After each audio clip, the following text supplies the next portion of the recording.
Muy buenas tardes para todos y todas.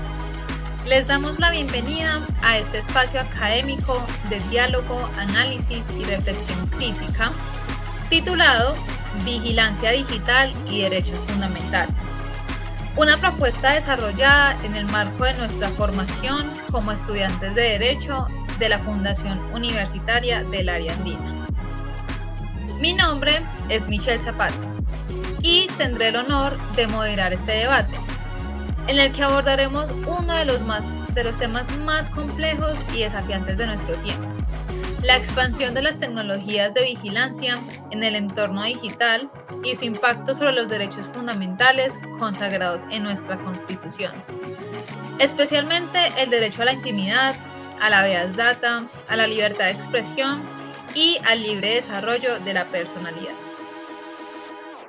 Para este ejercicio nos acompañan 4 compañeros y compañeras con quienes hemos trabajado este tema desde diversas perspectivas jurídicas, sociales y éticas. Permítanme presentarlos. En primer lugar, tenemos a Felipe Toro, quien centrará su intervención en los riesgos derivados del uso masivo de datos personales por parte de plataformas tecnológicas y cuestionando la validez del consentimiento que como usuarios solemos otorgar en entornos digitales y explorando la noción de capitalismo de vigilancia. Nos acompaña también Carolina Ospina, quien asumirá una postura crítica pero equilibrada respecto a la vigilancia digital, reconociendo la tensión entre el derecho a la seguridad y la protección de los derechos fundamentales. Carolina nos hablará sobre el uso legítimo, aunque temporal y excepcional, de tecnologías de monitoreo en contextos de emergencia a la luz de la sentencia C-094 de 2020. Asimismo, participa Tania Montoya, quien destacará las afectaciones que la vigilancia masiva puede generar sobre la libertad de expresión, los derechos colectivos y la democracia. Tania analizará cómo la presencia constante de cámaras o sistemas de rastreo puede inhibir el ejercicio de la ciudadanía y generar censura indirecta. Finalmente, contaremos con la intervención de Liliana Londoño, quien abordará el papel de la ciudadanía en la aceptación acrítica de estas prácticas de control, reflexionando sobre el miedo como motor de la vigilancia y proponiendo alternativas institucionales y pedagógicas que fortalezcan una cultura de defensa de la privacidad. Este debate tiene como base teórica 2 fuentes fundamentales. Por un lado, la sentencia C-094 de 2020 de la Corte Constitucional, que establece criterios claros sobre la legalidad, necesidad y proporcionalidad en la recolección y uso de datos personales, incluso en espacios públicos.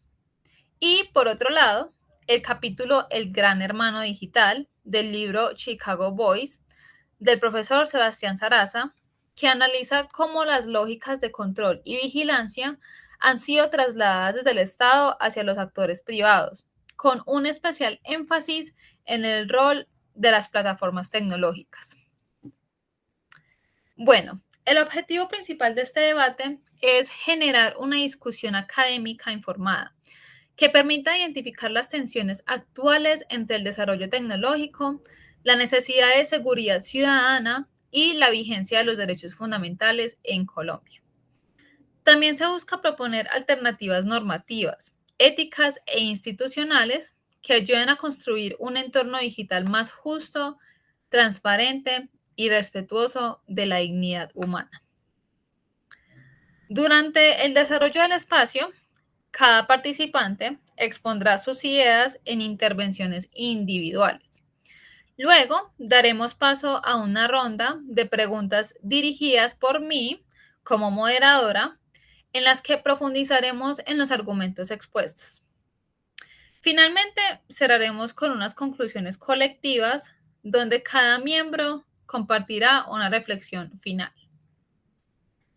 Este ejercicio no pretende imponer verdades absolutas, sino abrir caminos para el pensamiento crítico, la deliberación jurídica y la construcción colectiva de respuestas frente a los dilemas que nos plantea el avance tecnológico en clave de derechos humanos.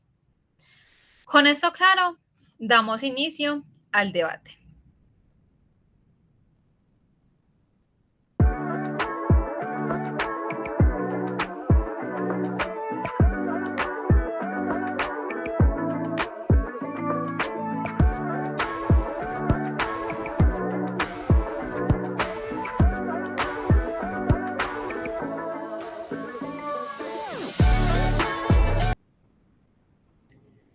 Buenas tardes para todos.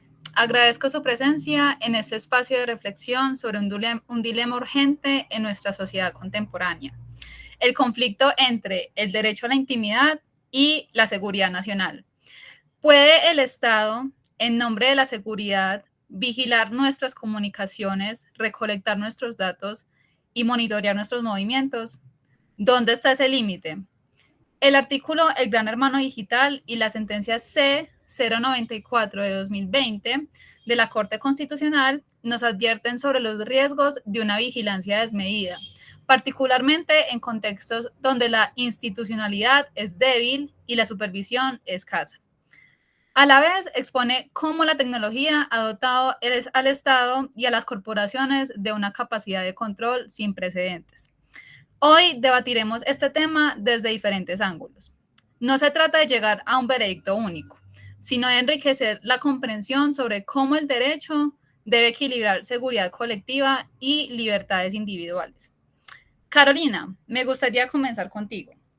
En tu opinión, dime hasta qué punto puede el Estado actuar sobre nuestra intimidad para protegernos. Buenas tardes para todos los presentes. Buenas tardes, compañera Michelle. Bueno, gracias por el aporte que nos has dado en este momento. Un saludo a todos. Creo que el punto de partida debe ser la función esencial del Estado: garantizar la vida, la integridad y la seguridad de sus ciudadanos.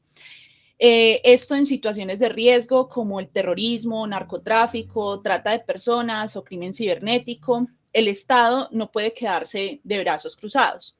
Entonces, pues el ejemplo de esto es el programa PRINCE, creado por el gobierno de Estados Unidos tras los atentados del 11 de septiembre, que muestra cómo la relación masiva de datos permitió identificar amenazas antes de que se concretaran.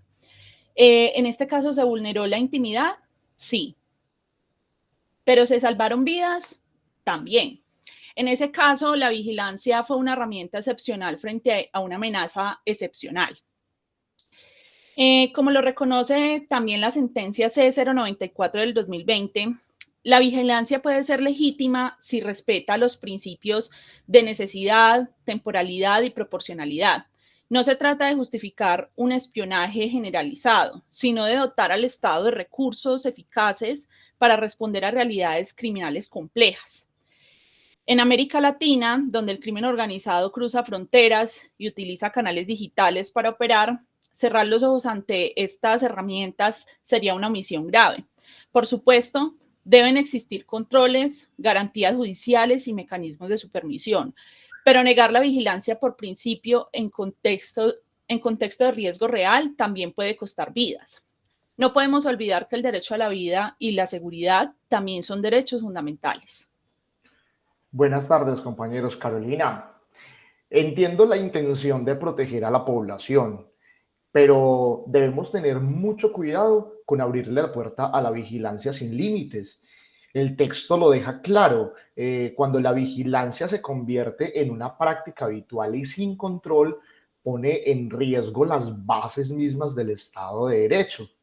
En Colombia, el escándalo por el uso del software Pegasus para espiar a periodistas y defensores de derechos humanos no fue un accidente, fue un resultado de un sistema donde el interés por la seguridad se utiliza como excusa para silenciar la crítica y monitorear la disidencia.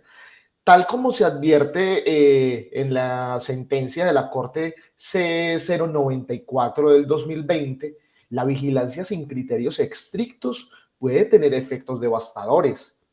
Ahora, provoca autocensura, inhibe la participación política, genera miedo en vez de fortalecer la democracia, la corroe desde adentro.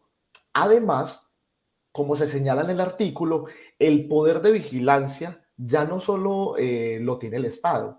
Las corporaciones como Google, Meta o Amazon recogen y procesan millones de datos diarios, muchas veces con nuestro consentimiento implícito. Lo preocupante es que estos datos pueden ser utilizados con fines políticos, comerciales, represivos, sin que el ciudadano tenga control alguno sobre su privacidad. Ahora, estamos frente a un capitalismo de vigilancia que, como lo advierte su voz, convierte nuestros datos en mercancía. Cuando el Estado se alía con estas empresas o se convierte en usuario de sus tecnologías, el riesgo es doble: la concentración de poder y la pérdida de autonomía ciudadana. Por eso, cualquier medida de vigilancia debe cumplir con los estándares internacionales, estar sujeta a revisión judicial y garantizar que no se use con fines arbitrarios. La seguridad es un derecho, pero no puede ser excusa para destruir otros derechos esenciales. Estoy de acuerdo contigo, Andrés Felipe. Ante todo, en que la vigilancia puede ser peligrosa si se maneja sin límites, pero también pues pienso que llega un momento en que se puede satanizar todas esas formas de vigilancia, y también eso es un error. Existen casos en los que esta tecnología ha sido fundamental para proteger a las poblaciones vulnerables y algunas veces para desmantelar algunas redes criminales que existan en las ciudades. En Brasil, por ejemplo, gracias al uso de esas herramientas de rastreo digital, se logró ubicar y liberar a decenas de víctimas de explotación sexual infantil. En México también muchos de esos sistemas de geolocalización permitieron detectar patrones de desaparición forzada en zonas de conflicto. Es decir, la vigilancia no siempre es negativa, su valor depende de cómo y para qué se use. Y yo pues estoy de acuerdo que en América Latina en estos momentos se enfrenta a enormes desafíos, como son algunas instituciones muy frágiles, la corrupción, la impunidad, pero por eso mismo debemos avanzar hacia la regulación, no hacia la prohibición total, porque sí es cierto que necesitamos leyes claras que establezcan límites, controles y sanciones para evitar pues el abuso de todas estas plataformas. El artículo menciona que en la Unión Europea, a través del Reglamento General de Protección de Datos, ha logrado establecer un equilibrio entre la privacidad y la seguridad. Pero ¿por qué no aspirar a algo similar en esta región? Para mí, el problema no es la vigilancia como herramienta, sino ese uso sin ética ni transparencia que se le ha dado. Mientras más clara sea la ley, más difícil será el poder, que ese poder se desvíe. Y ese es nuestro reto como futuros abogados, construir unos marcos que protejan todos los derechos sin que el Estado se vea paralizado. Hola Lili, entiendo tu optimismo jurídico, pero sí me preocupa que estemos como idealizando una capacidad institucional que en la práctica no existe en muchos países de América Latina. El texto es contundente en decir que la vigilancia masiva no solo ha sido utilizada como para combatir el crimen, sino para vigilar esos líderes sociales, reprimir esas protestas y estigmatizar a comunidades vulnerables, como por ejemplo en México, Ecuador, Colombia, donde existen esas pruebas de cómo estas herramientas se han usado para fines políticos o incluso para fines comerciales. Además, también las tecnologías que se aplican, como el reconocimiento facial y los algoritmos de predicción, suelen estar como cargados de esos sesgos estructurales, no solo neutrales. Estudios también han demostrado que estas tecnologías fallan más al identificar rostros afrodescendientes o indígenas, generando un patrón de discriminación tecnológica que profundiza las desigualdades existentes. La Corte Constitucional también advierte en la sentencia C-094-2020, como lo hemos venido hablando, que la seguridad no puede construirse a costa de estos derechos de los sectores más marginados. La vigilancia sin garantías suficientes no solo viola la intimidad, sino que amplifica las exclusiones y debilita la democracia. Como lo dijo la Corte Europea de Derechos Humanos, toda vigilancia debe ser estrictamente necesaria y proporcional, con control judicial previo, pero no basta solo con tener una ley, se necesita también esa cultura institucional de respeto a los derechos humanos que lastimosamente aún no está consolidada en nuestra región. Por eso también entonces insisto en que antes de expandir los sistemas de vigilancia debemos fortalecer esa justicia, la rendición de cuentas, la educación digital, porque cuando el poder de vigilar se combina con la impunidad, el resultado no es seguridad, es opresión. Quiero retomar algo que mencionaste, Tania. La vigilancia no puede convertirse en el estado natural de nuestras sociedades, ¿sí? Es cierto que vivimos en un mundo interconectado y con riesgos reales, claro que sí, pero eso no puede justificar una vigilancia permanente, que muchas veces ni siquiera previene los delitos, sino que los desplaza. El efecto inhibidor que genera la percepción de ser constantemente observados impacta directamente sobre la libertad de expresión, la protesta social, la participación política y digamos que la creatividad también. Una sociedad vigilada es una sociedad que se repliega, que desconfía y que se autocensura. Esa es una amenaza tan seria como un ataque terrorista y así es como se siente la mayoría de las personas. Por eso la pregunta no es solo hasta dónde puede vigilar el Estado, sino también hasta dónde estamos dispuestos nosotros a perder nuestras libertades para sentirnos seguros. Porque muchas veces la vigilancia ofrece una seguridad aparente, pero nos arrebata derechos muy reales. Bueno, yo pienso que a propósito de lo que plantean Andrés Felipe y Tania, es muy importante resaltar que el derecho a la seguridad también merece ser defendido con firmeza. Porque es que más allá, en las sociedades que están marcadas por la violencia estructural, como sucede, por ejemplo, en los países latinoamericanos como Colombia y México, donde niñas y mujeres desaparecen sin dejar rastro, o donde el crimen organizado actúa con total impunidad porque no hay una justicia real, esperar a que haya un orden judicial para actuar es un lujo que hace que cuesten muchas vidas. Entonces yo por eso insisto en que no se trata de promover un modelo autoritario, sino de construir mecanismos legales que permitan actuar con rapidez ante esas situaciones de emergencias. No olvidemos que incluso en tratados internacionales se contempla la posibilidad de limitar ciertos derechos en contextos que son excepcionales. Eso sí, bajo el control estricto y con rendición de cuentas sobre lo que se está haciendo. La clave, pienso yo, que es evitar la improvisación, que se regule. No se trata de vigilar a todos todo el tiempo, sino de establecer esos protocolos jurídicos que sean claros para que esas excepciones no se conviertan en regla general. Perdóneme, pero yo sí quiero insistir en un punto que suele pasarse por alto. El verdadero problema no es solo que nos vigilen, sino que no sabemos qué se hace con la información recolectada. ¿Dónde se almacenan estos datos? ¿Quién los controla? ¿Durante cuánto tiempo? ¿Con qué fines secundarios? Es que la mayoría de ciudadanos no tiene acceso a esta información, ni la posibilidad de reclamar si sus derechos son vulnerados. Esa asimetría es peligrosa y en manos de gobiernos autoritarios o empresas con intereses económicas puede ser devastadora.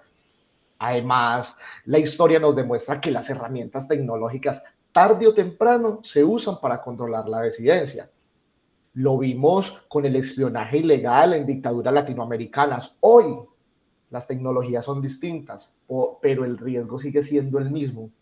Por eso insisto, la vigilancia sin transparencia es una forma moderna de opresión y la única forma de evitarlo es a través de marcos legales sólidos y una sociedad vigilante y un Estado sometido a un control ciudadano. Perdón, pido la palabra. Pues quisiera complementar la intervención anterior y quiero destacar que muchas veces la vigilancia también responde a una demanda ciudadana, porque cuando ocurren esos atentados o aumentan los índices de criminalidad en las ciudades, la propia sociedad exige al Estado que hagan algo y muchas veces pues eso implica una mayor presencia policial, que hayan más cámaras en las calles o que hagan ese rastreo de los celulares para triangular en dónde estuvo cada persona en el momento en que ocurrieron los hechos. Entonces, pues no podemos ignorar que hay una tensión legítima entre el derecho a la seguridad colectiva y ese derecho a la intimidad personal. Aquí lo importante es que esa respuesta que el Estado tiene que estar sujeto a darle a la comunidad esté mediada por principios como la legalidad, la proporcionalidad y la necesidad. Además, si bien el artículo que analizamos resalta los riesgos de la vigilancia masiva, también deja muy claro que hay caminos para evitar pues, todos estos abusos en los que incurren. Uno de ellos es incorporar principios como el de la privacidad por el diseño en las tecnologías que se implementan. Así, desde la arquitectura misma de esas plataformas y de los sistemas, se podría garantizar que la privacidad sea una prioridad y no una opción que se dé después de todos estos protocolos y todo lo que se instaura. A mí me gustaría responder a lo que dijo Carolina sobre las emergencias. Sí, es que hay situaciones excepcionales, pero incluso en esos casos los derechos humanos no desaparecen. Lo dice claramente el Comité de Derechos Humanos de la ONU. Las medidas excepcionales deben ser temporales, justificadas y nunca convertirse como en un mecanismo de control permanente. Lamentablemente, en nuestra región muchas veces lo temporal se vuelve indefinido y lo excepcional se convierte en rutina. Por eso abrir la puerta a la vigilancia sin reglas claras es un camino muy peligroso. Además, es importante recordar que no todas las amenazas son externas. Muchas veces los verdaderos riesgos para la democracia vienen desde adentro. Esa corrupción, ese abuso de poder, esa represión estatal. En esos casos, una ciudadanía informada y protegida por el derecho a la intimidad es como una barrera contra el contra el autoritarismo. Defender como la privacidad es también defender esa misma democracia.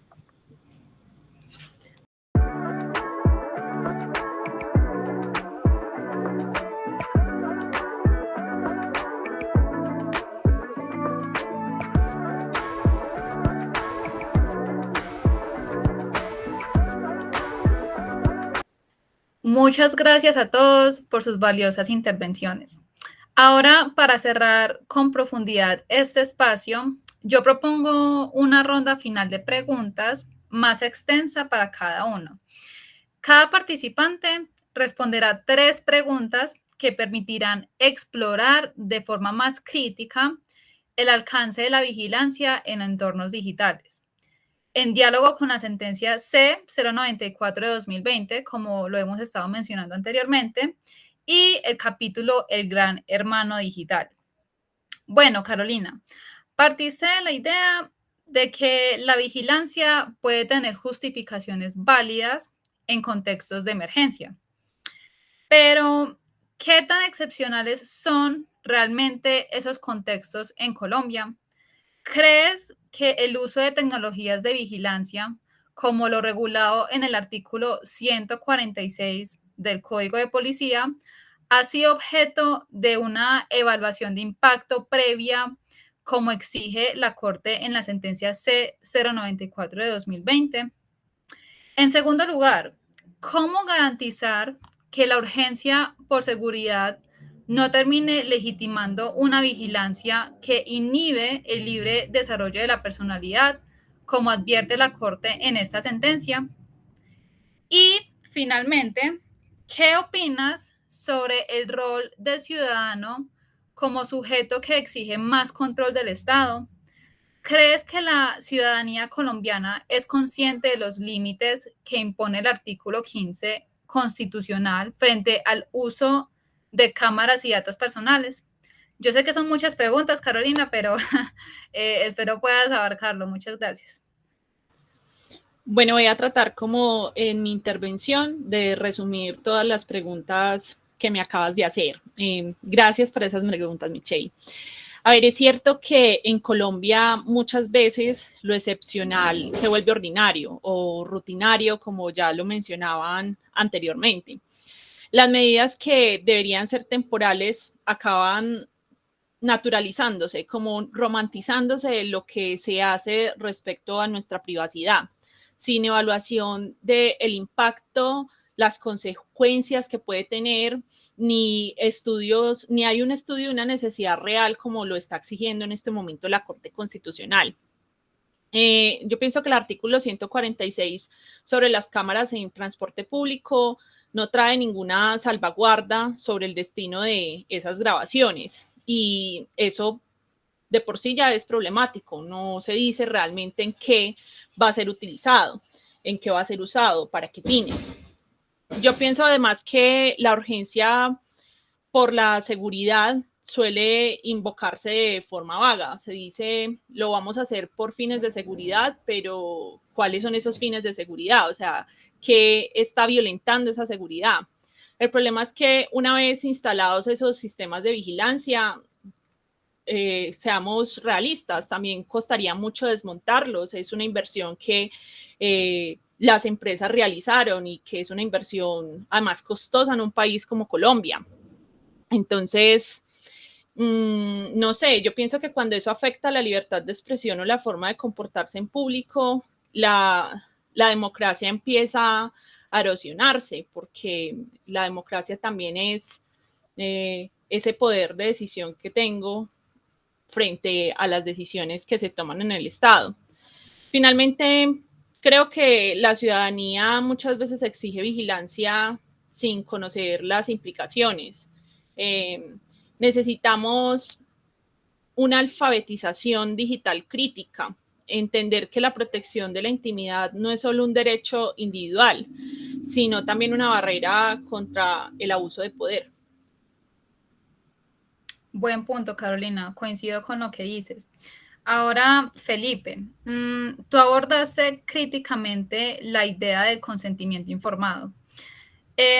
A partir de lo que plantea el capítulo El Gran Hermano Digital sobre el papel de las grandes plataformas tecnológicas, ¿dirías que es realista exigir que los ciudadanos lean y comprendan los términos y condiciones que aceptan? Porque esto rara vez pasa.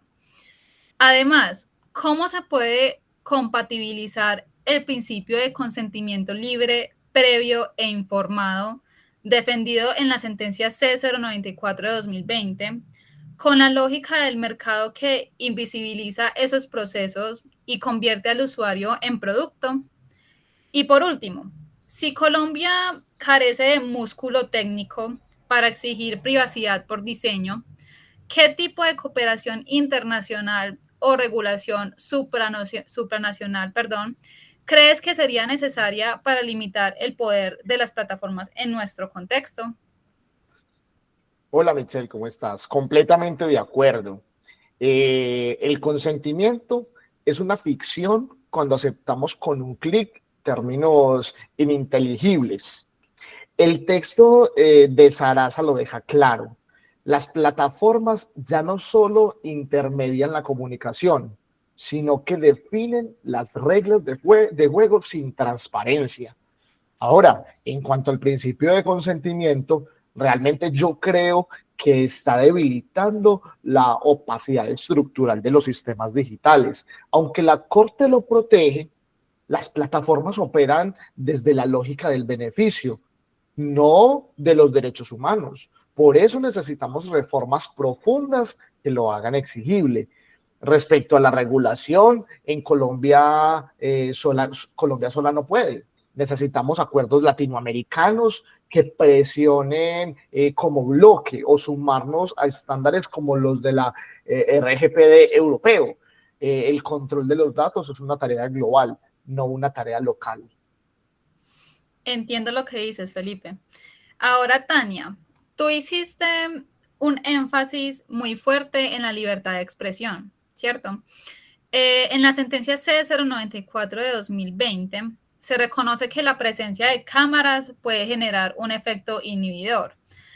¿Cómo crees que afecta esto, por ejemplo, a los colectivos sociales que se expresan en espacio público? En segundo lugar, ¿qué herramientas jurídicas pueden usarse para que ese efecto inhibidor no termine siendo una forma de censura indirecta? Y por último, a partir de lo dicho en el texto, el Gran Hermano Digital, ¿crees que el ciudadano promedio, y sobre todo acá en Colombia, tiene forma de resistir o limitar esa vigilancia, o estamos en una etapa de sometimiento invisible? Gracias, Michelle. Pues es muy cierto lo que dices de la vigilancia, que inhibe esa vigilancia, ¿cierto? En protestas o expresiones sociales, ese hecho de saber cómo una cámara puede restringir el rostro y también como que disuade a las personas, eso va en contra de esa libertad de expresión y de esa asociación. Desde lo jurídico podemos decir que necesitamos como esas acciones preventivas, como esa evaluación de impacto en los derechos humanos, como antes de implementar esos sistemas de vigilancia, teniendo en cuenta también que esas acciones constitucionales se vuelven abusivas a esa misma vigilancia. Y si, por ejemplo, hay una especie de sometimiento invisible, la vigilancia es cada vez más sutil, más algorítmica, más automatizada. Por eso entonces la resistencia debe ser colectiva, no solo individual. Y desde el derecho, la educación y también desde el derecho, la educación y esa organización social. Es verdad, Tania, es importante que la sociedad esté informada antes de, no solo que esté informada, sino que también conozcan sobre esos sistemas de vigilancia y el impacto que tienen, ¿sí? Liliana, tú hablaste del papel de la ciudadanía en la demanda de vigilancia, pero ¿no crees que muchas veces esa demanda nace del miedo, como también se plantea en el Gran Hermano Digital? Segundo, ¿qué tipo de controles democráticos deberían existir sobre los sistemas de vigilancia, especialmente aquellos que se enlazan con la red de la policía, como lo permite el artículo 237 del Código de Policía? Y por último, ¿cómo ves el rol de los jueces y la Corte Constitucional en la protección de la privacidad digital? ¿Crees que es suficiente lo que han hecho o falta avanzar en una cultura de protección, digamos así, más robusta? Gracias, Michelle. La verdad es que sí. Ese miedo del que hablas es un motor muy poderoso. Y en contextos como el nuestro, el colombiano, en cuanto a la violencia y la inseguridad, es muy comprensible. Pero justamente por eso los derechos no pueden quedar a la merced sin un miedo. ¿Por qué? Porque ese es uno de los factores que tratan como de coaccionar a las personas. Y necesitamos un Estado que eduque y no que ceda al pánico colectivo. Sobre los controles, el artículo 237 nos permite enlazar las cámaras públicas y las cámaras privadas sin límites claros. Debería haber auditorías o algunos informes públicos, veedurías ciudadanas o una supervisión judicial constante, porque no basta con confiar en la buena fe institucional. Y sobre los jueces, creo que han avanzado, pero falta muchísimo todavía por implementar. Por ejemplo, la sentencia C094 es un gran paso, pero pues realmente debería aplicarse, porque hoy muchos de los jueces no saben cómo manejar casos de datos personales o de las cámaras. Y necesitamos una transformación judicial profunda en una cultura digital como es la que en estos momentos estamos incursionando y que no sabemos realmente cuáles son las leyes que nos protegen para ello. Es verdad, Lili, podemos decir que existen muchos vacíos respecto a este tema porque obviamente los ciudadanos van a desconfiar en algo que no se ha implementado todavía y que digamos que es muy avanzado para nuestro país, ¿cierto? Bueno, después de todo lo conversado, es claro que la sentencia que hemos mencionado en varias ocasiones, la C094 de 2020, nos deja una enseñanza fundamental.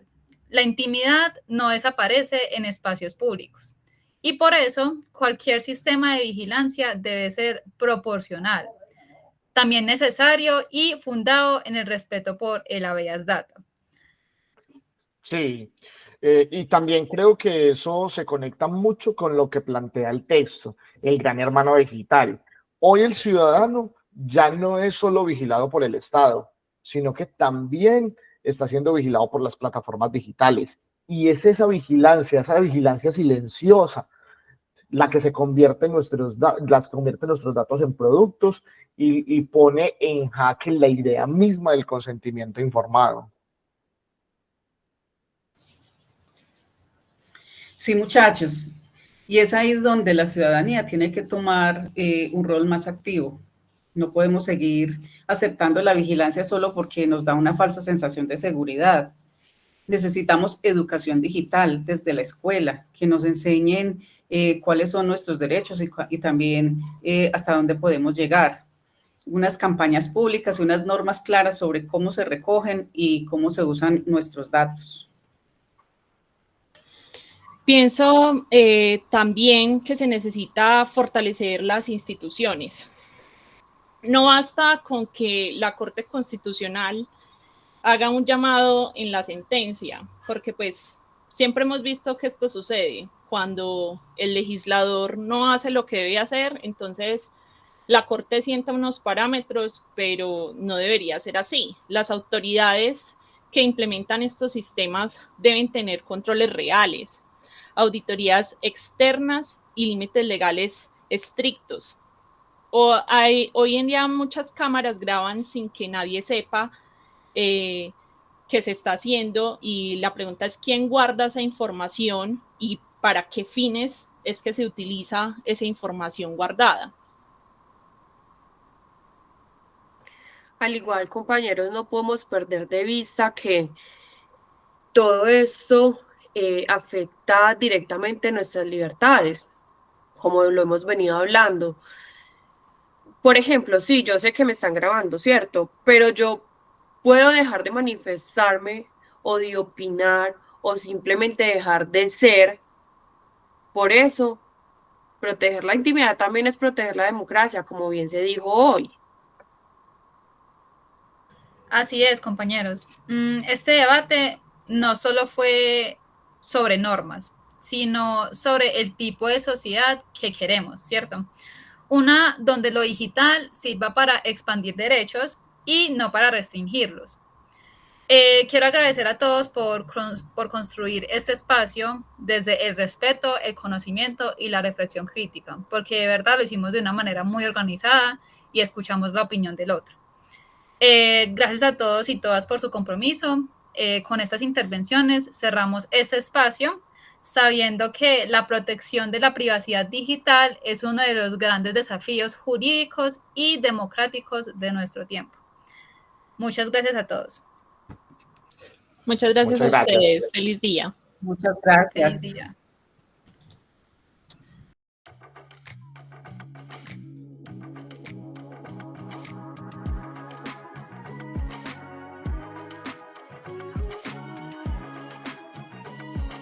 Gracias por acompañarnos en este ejercicio académico donde el derecho, la tecnología y los derechos humanos se cruzan en el centro del debate. Somos estudiantes de último semestre de Derecho de la Fundación Universitaria del Área Andina. Esto no termina aquí. Esto apenas comienza. Gracias a nuestro docente, el Dr. Carlos Araza, quien nos inspira con sus ejercicios a explorar el derecho desde otros ámbitos. Él es quien nos invita y motiva a estar vigentes en esta era digital. Si este contenido te hizo pensar, compártelo. Abre tu mente para ser parte del cambio. Sé parte de la inspiración. Abre el debate.